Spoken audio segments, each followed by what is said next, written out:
Reacher is back this week with the 6th episode of the 3rd season, and with it being titled Smoke on the Water, I don't think there was a more fitting name for it than that. This was the episode that marked a change in direction for the story, and with Reacher's cover being blown, not once but twice, and us finally seeing Julius McCabe, aka Francis Xavier Quinn, up close. We got to see just how evil he truly was, and Reacher needing to resort to evading the property and the mission so he could leave with his life intact.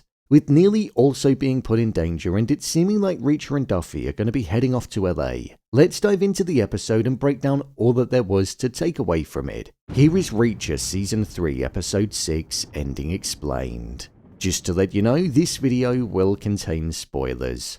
Reacher's cover was blown. Reacher's cover was blown, not once, but twice in this episode, and we saw that it meant that he had Quinn's men after him, but he managed to escape with his life by killing 3 of Quinn's henchmen in extremely brutal ways. His cover was first blown when he took Reacher to town and told him that he was getting coffee, when in reality he was meeting with Duffy and informing her on the intel that he had on the meetup that occurred with Quinn and the Russians. But Duffy foolishly brought along Villy, which was a rookie error, and Richard ended up seeing Villy, which was a problem, because Richard saw him being killed in the first episode when the kidnapping setup was devised. So it meant that Reacher had to tell Richard what was going on, and that he was working there undercover to take down Julius McCabe.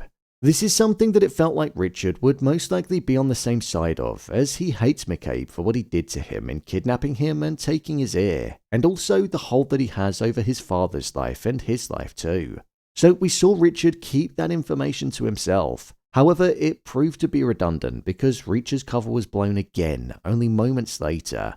This is because when McCabe stormed into Beck's house after realizing that members of the 110th Special Investigators Unit were looking into him following him doing a sweep of people that had been investigating. Once that unit was revealed, Beck announced that Reacher used to be part of that unit. So it showed that Reacher was working undercover and looking to bring down the operation from the inside. This allowed us to have an epic scene of Reacher trying to escape, successfully doing so and then using stealth and skill to evade the henchmen and Paulie.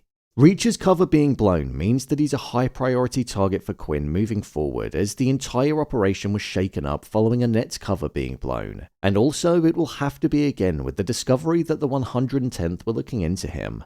But it doesn't seem like that's going to faze Reacher, because himself and Duffy are heading towards LA to devise a new plan and to get a new informant. Somebody that we're not 100% sure of just yet, but I'm hoping it could be some kind of familiar face. Where is Theresa? During this episode, the theory of Theresa potentially being involved in the operation was debunked when we saw evidence of her being held hostage and the fact that she was up to her eyeballs being dosed on something, which meant that they could have full control over her. Something which isn't good for Theresa because she used to be an addict. Duffy obviously holds a weight of responsibility for the situation that Theresa's found herself in, because Duffy blackmailed her into being an informant, hence her desire to get her back. But what we did also find out in this episode was that Quinn was planning on using Theresa as an item and a deal sweetener that he could give to the Russian gangsters, which was led by Mr. Taktarov as part of his deal of smoothing things over with them so tensions weren't as high between them. So Theresa is definitely an innocent bystander in all of this and isn't involved with McCabe in a sinister way. She was being held hostage on the boat that Reacher and Duffy torched, but she was moved following Annette's cover being blown and Reacher's too. Just like how the whole operation has been flipped on its head, so she's one small part of the wider plan. Quinn's connection to the Russians. A major revelation in this episode came at the warehouse during the beginning of it, where Reacher laid eyes on Quinn for the first time since he thought he killed him after he murdered Dominique. Whilst it felt like there could have been an ounce of recognition from Quinn, he didn't remember Reacher due to the amnesia that he suffered after falling off of the cliff. It was in this scene where we saw what Quinn was up to. He was dealing with the Russian mob leader, Mr. Taktarov, who loaned Quinn money to set up his operation after he moved east and was now looking to recoup the money from him. However, due to the sale of the gun shipment being delayed and Quinn not getting the money that he was planning on getting from the deal, he didn't have the means to pay Mr. Taktarov, which led him to be threatened. And we actually saw Quinn on the receiving end of harsh words and feeling like the inferior one. This is why we saw Quinn acting the way that he was, because he was in a severe amount of debt and his life quite literally depended on paying back Mr. Taktarov. Mr. Taktarov was also the person that Quinn was planning on giving Theresa to as part of the deal. So Quinn's operation falling to pieces and being on the cusp of getting exposed to the authorities was something that was frustrating him and was causing panic because he knew if he didn't give the money to Mr. Taktarov, or if there were any more delays in the large deal, then he could end up being killed. We actually saw just how evil Quinn was in this episode on a few different occasions. The first came when we saw that he sent men to Agent Powell's home and also to Neely's office so that they could question them on why it was that they were looking into Julius McCabe. Agent Powell was beaten to the point where he was unrecognizable, and McCabe said that he knew that he wasn't going to speak, so they might as well just kill him. However, when the men mentioned about ending things quickly, Quinn told them to do it slowly and essentially make sure he suffered, as there was more fun in that. Plus, at the end of the episode, when Quinn was inside of Beck's home, he forced Richard to play Russian roulette as a form of entertainment for him and also as punishment to Beck, because if Richard ended up dying, then it would have brought him pleasure in seeing Beck upset. And as well, he also pulled out a knife and said how he wanted a matching set, meaning he's already got one of Richard's ears, so he wants another one.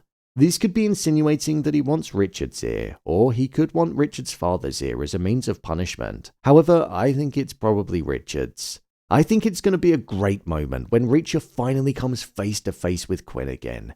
We've seen many reasons as to why Quinn deserves to face Reacher again, and I can't wait to see it happen. My review of the episode.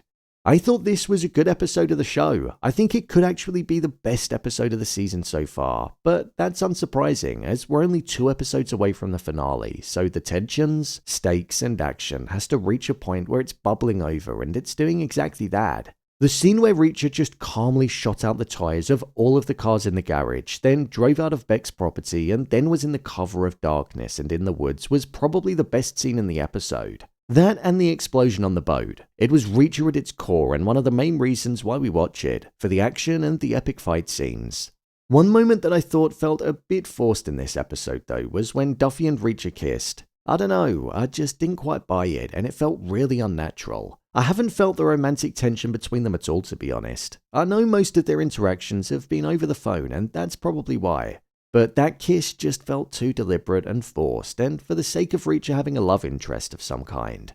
I'd say Duffy's definitely been the worst love interest out of the 3 seasons for sure. It was nice seeing Neely on screen again. I was actually wondering if she was going to pop up anymore in the season, and I'm so glad we got to see her. I feel we're going to see her involvement in the final 2 episodes as she's been dragged into Reacher's issues unwillingly now, but I don't mind that because she's a great character. Whilst the Quinn and Reacher face-off will be a great moment of the season, I think the Reacher and Paulie face-off is going to be my favourite. The pair have had a rivalry from the moment that Reacher first pulled up to the gate in episode 1, and when Reacher inevitably beats him, it's going to feel so good. I just don't quite know how he's going to do it yet, but it's a moment that I'm definitely looking forward to. With only 2 episodes to go, this season has absolutely flown by, but it's definitely been a good one. I am glad Reacher's out of that house now though, because now we can finally see him having face-to-face interactions, rather than just talking to people over the phone. So, there you have it, Reacher Season 3 Episode 6, Ending Explained.